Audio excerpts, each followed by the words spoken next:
What's up guys, Hollen here at UsedSurf. Today we're going to be talking about surfboard tail designs and how they work.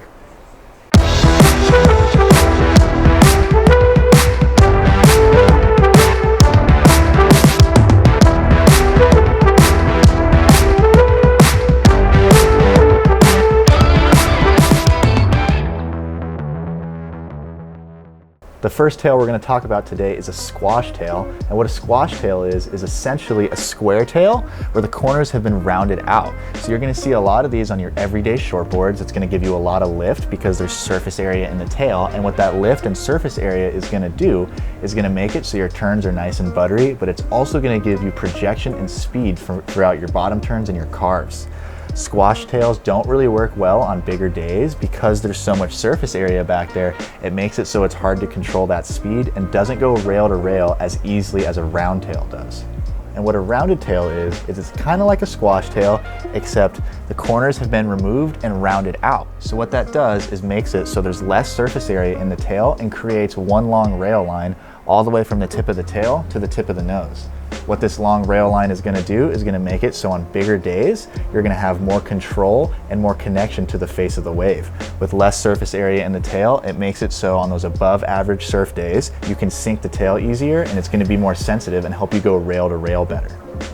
The next tail we're going to talk about is a pintail, and what a pintail is an exaggerated form of a round tail. Works off that same idea. With less surface area and a nice round tail, it creates one long rail line from the tip of the tail all the way to the tip of the nose.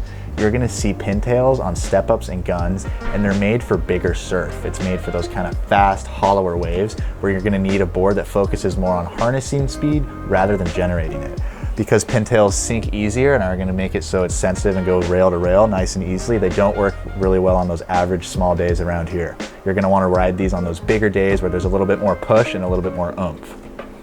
The next tail we're going to talk about is a Diamondtail. So a Diamondtail is pretty much as if a square tail and a pintail were combined. So Diamondtails are going to have a lot of surface area in the back right here, but because of this little point, it's still going to give you the ability to pivot. So the rail line on this board, even though it may look longer, is actually going to feel like it's shorter than it would on like another board. So this same type of board with the round tail would feel like it had a longer rail line than this board with the Diamondtail. Diamondtails still give you a lot of lift, but they still give you a lot of pivot at the same time. They're kind of found more on that alternative side of boards. They're not really found on those super traditional high performance short boards. Some people love Diamondtails, some people don't. It's up to you to decide. The next tail we're going to talk about is a Swallowtail. And what a Swallowtail is it's kind of like a squash tail, except this cut has been made into the center. So what that does, it's going to give you a nice pivot point so you can have more aggressive and pivotier turns than you would on a squash tail. Squash tails still have that surface area, whereas a swallowtail is going to have that similar style of surface area, but it's going to give you more bite through your bottom turns. You're going to see guys that are charging hollower, curvier waves on shortboards with swallowtails because they still want the surface area of a squash tail, but want the bite and hold of a swallowtail when they're dropping in and making those aggressive bottom turns. You're also going to see swallowtails on boards like this, these big fishes. And what that does is it kind of counteracts how much surface area is in the board. It's going to make it so you can still turn the board and have a nice area of pivot so the tail doesn't wash out when you're trying to make turns. Some disadvantages to swallowtails is it increases pivot, but it decreases projection. So it's going to make it so you have nice pivoty turns, but when you're trying to get speed through your turns and get that projection out, it's not going to do that. It's going to push.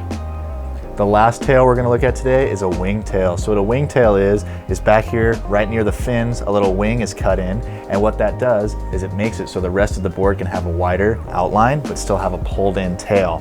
So this pulled in tail right here creates a break in the outline, which is going to give you a pivot point right there, and that pivot point is going to make it so that way you have a little bit of bite similar to a swallowtail. On bigger days, having that pivot point so far in the back might make the board feel a little bit too loose, so that's one disadvantage. One advantage is on those smaller days, having a nice pivot point is still going to give you lift and give you some drive through your turns.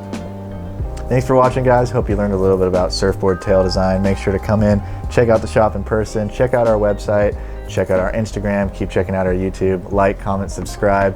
Come into the shop, you get to check out our $5 fin demo program. It's really sick, $5. You get to try different sets of fins out for a week at a time. Try them on all different types of boards with all different types of tails. See what works for you. Keeps it fun, interesting, and exciting. Thanks for watching. You. We're tied to a grind and it's time to go. No reason to take it slow. Gotta get up. up to poncho. Rolling through the store while my